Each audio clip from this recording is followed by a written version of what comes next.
Welcome back to Xylem learning. അപ്പോൾ മക്കളെ, നമ്മൾ ഈ ഒരു അധ്യായ വർഷം മുഴുവനായിട്ട് പഠിച്ച കാര്യങ്ങൾ നമ്മളൊന്ന് ക്ലൈമാക്സിലേക്ക് എത്തിക്കാനായിട്ട് പോവുകയാണ്.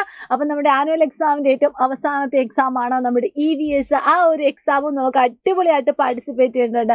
അപ്പോൾ അതിനുവേണ്ടി കുറച്ച് ക്വസ്റ്റ്യൻസ് ആയിട്ടാണ് കേട്ടോ ഇന്നും മിസ് വന്നിരിക്കുന്നത്. അപ്പോൾ എല്ലാവരും എന്ത് ചെയ്യുക, എല്ലാ ക്വസ്റ്റ്യൻസും അറ്റൻഡ് ചെയ്യുക, ഇഷ്ടപ്പെട്ട ലൈക്ക് ചെയ്യുക, മാക്സിമം ഷെയർ ചെയ്യുക കേട്ടോ. നമ്മുടെ ഒന്നാമത്തെ ചോദ്യം ഇതാണ്: write a short note about the national flag. ദേശീയ പതാകയുടെ പ്രത്യേകതകൾ ഉൾപ്പെടുത്തി കുറിപ്പ് തയ്യാറാക്കുക. അപ്പം നമുക്കറിയാം ധാരാളം ദേശീയ ചിഹ്നങ്ങൾ, നാഷണൽ സിംബൽസിനെ പറ്റി നമുക്കറിയാം. അപ്പം ഈ ഓരോന്നിനെ പറ്റിയും നിങ്ങൾ കുറച്ച് കാര്യങ്ങൾ, പോയിന്റ്സ് ഒക്കെ ഓർത്ത് വെക്കണം. കാരണം വിവരിച്ച് എഴുതാനോ അല്ലെങ്കിൽ കുറിപ്പ് തയ്യാറാക്കാനോ എങ്ങാനും ചോദിച്ചാൽ നമുക്ക് അതിൻ്റെ ഉള്ളിൽ നിന്ന് ആൻസറുകൾ നമുക്ക് സെറ്റ് ആക്കേണ്ടതുണ്ട്. അപ്പം നമ്മളോട് ഇന്നത്തെ ഈ ഒരു ചോദ്യം എന്ന് പറയുന്നത് നമ്മുടെ നാഷണൽ ഫ്ലാഗ് അല്ലെങ്കിൽ ദേശീയ പതാകനെ പറ്റി എഴുതാനായിരുന്നു. ദേശീയ പതാകനെ പറ്റി നമുക്ക് എല്ലാവർക്കും അറിയാം, 3 കളറുകളാണ് നമ്മുടെ ദേശീയ പതാകയിൽ നമ്മൾ ഉപയോഗിച്ചിരിക്കുന്നത്. അതിൻ്റെ ഏറ്റവും മുകൾ ഭാഗത്ത് കുങ്കുമം അല്ലെങ്കിൽ സഫ്രോൺ ആണ്. മിഡിൽ പോർഷനിൽ നമുക്ക് വൈറ്റ് കളർ കാണാനായിട്ട് സാധിക്കും. ബോട്ടം പോർഷനിൽ നമുക്ക് ഗ്രീൻ കളർ കാണാനായിട്ട് സാധിക്കും. ഈ മിഡിൽ പോർഷനിലുള്ള ഈ വൈറ്റ് കളറിലാണ് നമുക്ക് നമ്മുടെ അശോക ചക്രം കാണുന്നത്. അശോക ചക്രത്തിൽ 24 ആരക്കാലുകളുണ്ട് അല്ലെങ്കിൽ 24 സ്പോക്സ് ഉണ്ട്. ഇനി ഇതിൻ്റെ കൂടെ തന്നെ നിങ്ങൾ ഓർത്ത് വെക്കേണ്ട ഒരു കാര്യമാണ്, നമ്മുടെ ദേശീയ പതാക ആദ്യമായിട്ട് അല്ലെങ്കിൽ ആരാണ് ഇത് ഡിസൈൻ ചെയ്തത്? ആരാണ് മക്കളെ ഡിസൈൻ ചെയ്തത്? പിംഗളി വെങ്കയ്യ. അദ്ദേഹത്തിൻ്റെ പേരും കൂടി മക്കളെ എന്ത് ചെയ്യുക, ഓർത്തു വെക്കുക കേട്ടോ. അപ്പം ഇതുപോലെ തന്നെ നമ്മുടെ നാഷണൽ ആന്തം, അതായത് ദേശീയ ഗാനം എന്ന് പറയുന്നത് ജനഗണമനയാണ്. നാഷണൽ സോങ്, ദേശീയ ഗീതം എന്ന് പറയുന്നത് വന്ദേമാതരമാണ്. അതും ഓർത്തിരിക്കുക. അതുപോലെ തന്നെ നമ്മുടെ നാഷണൽ എംപ്ലം, അതായത് ദേശീയ മുദ്ര, നമ്മുടെ സത്യമേവ ജയത, അതിനെപ്പറ്റിയുള്ള കാര്യങ്ങളും കൂടി നിങ്ങൾ എന്ത് ചെയ്യുക, മറക്കാതെ ഓർത്ത് വെച്ചിട്ട് വേണം പരീക്ഷയ്ക്ക് പോകാനായിട്ട്. ഇനി നമ്മളിത് അടുത്ത ചോദ്യത്തിലേക്ക് പോവുക. ബോധക്ഷയം വന്നയാൾക്ക് ഉടൻ നൽകേണ്ട പ്രഥമ ശുശ്രൂഷ ഏവ? What are the first aid that can be given to the person who faint? നമുക്കറിയാം, നമ്മൾ എപ്പോഴെങ്കിലും ഫേസ് ചെയ്തിട്ടുള്ള അല്ലെങ്കിൽ നമുക്ക് എപ്പോഴെങ്കിലും വരാൻ ചാൻസ് ഉള്ള ഒരു അപകടമാണ് ഈ പെട്ടെന്ന് നമുക്ക് തലകറക്കം വരിക എന്നുള്ളത്. അങ്ങനെ തലകറക്കം വന്നാൽ എന്ത് ചെയ്യണം? ഇപ്പം നമുക്കോ അല്ലെങ്കിൽ സ്വന്തമായിട്ടോ അല്ലെങ്കിൽ മറ്റുള്ളവർക്കോ ഇങ്ങനെ ഒരു സിറ്റുവേഷൻ വന്നാൽ നമ്മൾ എന്തെല്ലാം കാര്യങ്ങൾ ശ്രദ്ധിക്കണം? ബോധക്ഷയം വന്നാൽ നമ്മൾ ശ്രദ്ധിക്കേണ്ട കുറച്ച് പ്രധാനപ്പെട്ട കാര്യങ്ങളുണ്ട്. അതിലൊന്നാണ്, തല ചുറ്റുന്നു എന്ന് അറിയുമ്പോൾ തന്നെ നമ്മൾ കിടത്താനായിട്ട് സൗകര്യമൊരുക്കുക. See that person can lie down when he feel giddy. അതായത് തല ചുറ്റുന്നു എന്ന് തോന്നിയാൽ നമ്മൾ തന്നെ സേഫായിട്ട് അല്ലെങ്കിൽ അവരെ നമ്മൾ എന്ത് ചെയ്യുക, ഒരു സേഫായിട്ടുള്ള ഒരു സ്ഥലത്ത് നമ്മൾ കിടത്തുക. കിടത്തിയതിന് ശേഷം എന്ത് ചെയ്യണം? കാല് ഉയർത്തി വെക്കണം. അത് മക്കൾ ഓർത്തിരിക്കുക. Then hold the leg high.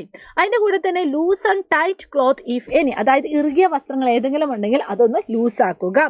Ensure fresh air by avoiding a crowd around the person. ചുറ്റും ആളുകൾ കൂടി നിൽക്കാതെ ശുദ്ധവായു ലഭ്യമാക്കണം. ഇതൊക്കെയാണ് നമ്മൾ ഈ തലകറക്കം വന്നാൽ നമ്മൾ ശ്രദ്ധിക്കേണ്ട കാര്യങ്ങൾ, അല്ലെങ്കിൽ തലകറക്കം വരുന്നയാൾക്ക് നമ്മൾ കൊടുക്കേണ്ട പ്രഥമ ശുശ്രൂഷകൾ എന്ന് പറയുന്നത്. ഇനി നമ്മുടെ ലാസ്റ്റ് ആൻഡ് ഫൈനൽ ക്വസ്റ്റ്യൻ ഇതാണ്: Anu is boiling water in her kitchen. She notices water vapour rising up. She suddenly cover the vessel with a lid. After some time she removed the lid. She has a doubt.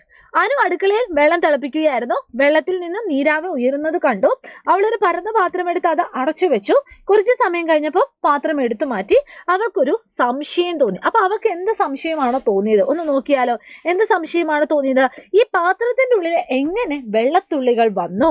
How did water drops appear under the lid? ഇതാണ് നമ്മുടെ കൂട്ടുകാരിക്ക് തോന്നിയ സംശയം. അപ്പോൾ അതിൻ്റെ എന്തായിരിക്കും ഈ ഒരു സംശയത്തിൻ്റെ ഉത്തരം എന്നാണ് നമുക്ക് കണ്ടുപിടിക്കേണ്ടത്. അപ്പോൾ നമ്മുടെ ചോദ്യം ഇതാണ്: what is your reply to Anu's question? അനുവിൻ്റെ ചോദ്യത്തിന് എന്തായിരിക്കും നിങ്ങളുടെ മറുപടി എന്ന് പറയുന്നത്? എന്തുകൊണ്ടായിരിക്കും ആ ഒരു ലിഡിൻ്റെ അടിഭാഗത്ത് നമുക്കിങ്ങനെ വാട്ടർ വേപ്പേഴ്സ് കാണാനായിട്ട് സാധിക്കുന്നത്, അല്ലെങ്കിൽ ജലത്തുള്ളികൾ കാണാനായിട്ട് സാധിക്കുന്നത്? അതിൻ്റെ റീസൺ എന്ന് പറയുന്നത് water vapours change into water when it cool. അതായത് നീരാവി തണുത്താൽ അത് ജലമാകുന്നു. അതായത് നമ്മളിങ്ങനെ ആലോചിച്ചാൽ മതി, നമ്മളൊരു പാത്രത്തിൽ ഇങ്ങനെ വെള്ളം എടുത്തു, അത് നമ്മൾ ചൂടാക്കി. അപ്പോൾ ആ ചൂടാക്കുന്ന സമയത്ത് വാട്ടർ വേപ്പേഴ്സ് മുകളിലോട്ട് ഇങ്ങനെ ഉയർന്നു വരുന്നതായിട്ട് നമുക്ക് കാണാൻ പറ്റും. ആ ഒരു സമയം നമ്മളൊരു ലിഡ് വെച്ചിട്ട് നമ്മളത് അടച്ചു വെക്കുന്നു.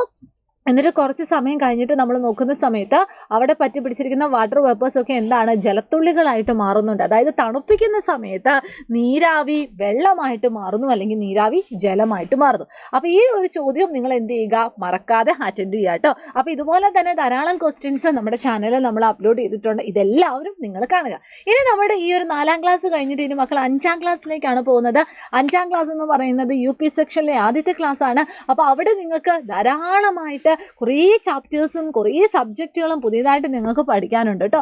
നമ്മുടെ basic science, social science, Malayalam first second, Hindi എന്നൊക്കെ പറഞ്ഞിട്ട് ധാരാളം പുതിയ പുതിയ സബ്ജക്റ്റുകളൊക്കെ നമുക്ക് കൈകാര്യം ചെയ്യാനുള്ളതാണ്.